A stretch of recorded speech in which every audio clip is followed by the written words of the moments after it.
السلام علیکم 7 کلاس، کیسے ہیں بچوں آپ؟ امید کرتی ہوں آپ خیریت سے ہوں گے۔ بیٹا آج تاریخ ہے 26 مارچ 2026 جمعرات۔ ہمارا آج کا ٹاپک ہے تفصیلی جواب دیں۔ اس کے لیے بچوں بک پیج نمبر 13 اوپن کریں۔ ہمارا یہ جو کویسچن نمبر 3 ہے یہ دیکھیں، تفصیلی جواب دیجیے۔ آج سے پہلے بچوں ہم نے شارٹ کویسچنس کیے تھے جس میں معنی یا مفہوم پوچھا جاتا ہے۔ جیسے بچوں کسی کویسچن میں پوچھا جائے خاتم النبیین کا کیا معنی ہے، تو اس کا آنسر ہوگا اللہ کے آخری نبی، ٹھیک ہے۔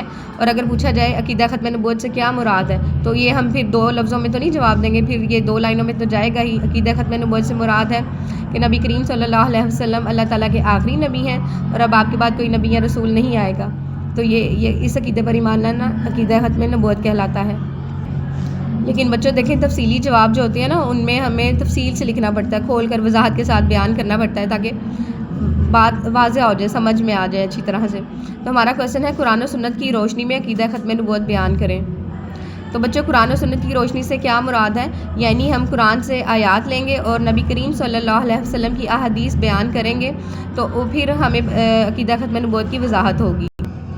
تو بچے دیکھیں، جب تک ہم اپنے کویسچن میں اس کے آنسر میں قرآن اور سنت سے احادیث آیات کا حوالہ نہیں نہ دیں گے بیٹا، تو تب تک ہمارا کویسچن انکمپلیٹ ہی رہے گا، کیونکہ وہ کویسچن کی ڈیمانڈ ہے۔ انہوں نے کہا ہے قرآن اور سنت کی روشنی میں آپ نے یہ عقیدہ بیان کرنا ہے، ٹھیک ہے۔ اس سے پہلے آپ یہ سمجھیں بیٹا، یہ بنیادی عقیدہ ہے، ٹھیک ہے۔ سب سے پہلا بنیادی عقیدہ ہے عقیدہ توحید، ٹھیک ہے۔ اس کے بعد اور بھی عقائد آتے ہیں، جیسے ہے عقیدہ نبوت و رسالت ہے، اور تقدیر پر ایمان ہے، فرشتوں پر ایمان ہے، اللہ تعالیٰ کی کتابوں پر ایمان ہے، عقیدہ آخرت ہے۔ یہ سارے بنیادی عقائد ہی ہیں، ٹھیک ہے، کیونکہ دائرہ اسلام میں داخل ہونے کے لیے ان سب عقائد پر ایمان لانا ضروری ہوتا ہے۔ ہم کسی ایک بھی عقیدے پر اگر ایمان نہیں رکھتے ہیں نا بیٹا، تو ہم اس دائرے سے خارج ہو جاتے ہیں، ہم مسلمان ہی نہیں رہتے۔ تو انہی میں سے ایک عقیدہ کیا ہے؟ عقیدہ ختم نبوت ہے۔ یہ نبی کریم صلی اللہ علیہ وسلم اللہ تعالیٰ کے آخری نبی ہیں۔ ان کے آنے سے جو پچھلی شریعتیں تھیں نا، جو پچھلے نبی، جو پچھلی بکس اللہ تعالیٰ نے جو اپنی نازل کی تھیں اپنے نبیوں پر، حضرت موسیٰ علیہ السلام پر توریت نازل کی، داؤد علیہ السلام پر زبور نازل کی، حضرت عیسیٰ علیہ السلام پر انجیل نازل کی، تو جب سب سے آخر میں نبی آئے وہ ہمارے نبی ہیں، نبی کریم صلی اللہ علیہ وسلم، تو ان پر قرآن مجید نازل کیا اللہ تعالیٰ نے۔ تو ان کے آنے کے بعد پچھلے نبیوں کی جو وہ اللہ تعالیٰ کے احکامات لائے تھے وہ سارے منسوخ ہو گئے، وہ ختم ہو گئے، اب ان پر عمل نہیں کیا جائے گا۔ تو اب کس پر عمل کیا جائے گا؟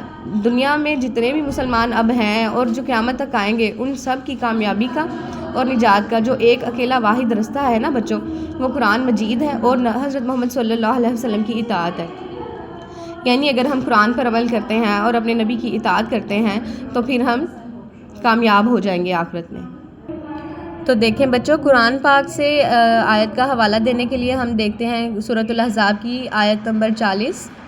دیکھیں بچوں، یہاں اللہ تعالیٰ فرما رہے ہیں، نہیں ہے محمد رسول اللہ خاتم النبیین صلی اللہ علیہ وآلہ وصحبہ وسلم تمہارے مردوں میں سے کسی کے باپ، لیکن وہ اللہ کے رسول اور خاتم النبیین ہیں اور اللہ ہر چیز کو خوب جاننے والا ہے۔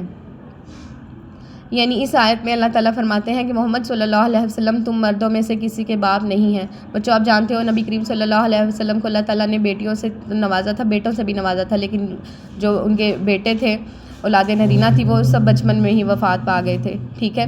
تو دیکھیں نبیوں کے جو بیٹے ہوتے ہیں تو وہ نبیوں کے بعد وہ بھی نبی بنتے ہیں، لیکن ہمارے نبی تو آخری نبی ہیں، ان کے بعد تو کوئی نبی نہیں آنا، تو اس لیے پھر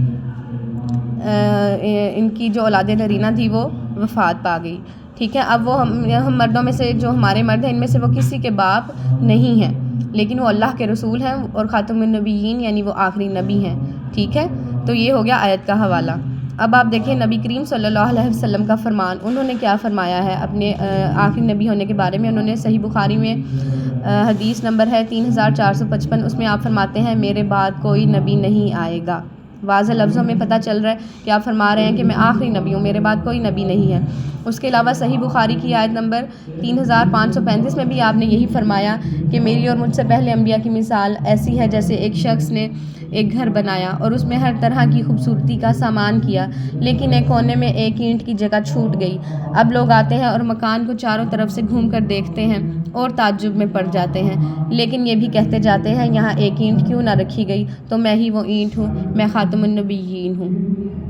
اس حدیث سے بچوں یہ مراد ہے کہ یہ دنیا کی مثال ایسے ہے کہ جیسے ایک گھر بنایا جائے اور اس میں خوبصورتی کا ہر سامان ہو لیکن ایک اینٹ کی جگہ چھوڑ دیں تو وہ بہت عجیب لگتا ہے، اوڈ لگتا ہے. لوگ جب گھوم کر دیکھتے ہیں تو حیران ہوتے ہیں کہ یہ کیسا گھر بنایا ہے جس میں ایک اینٹ نہیں رکھی گئی. تو یہ دنیا بھی ایسے ہی ہے.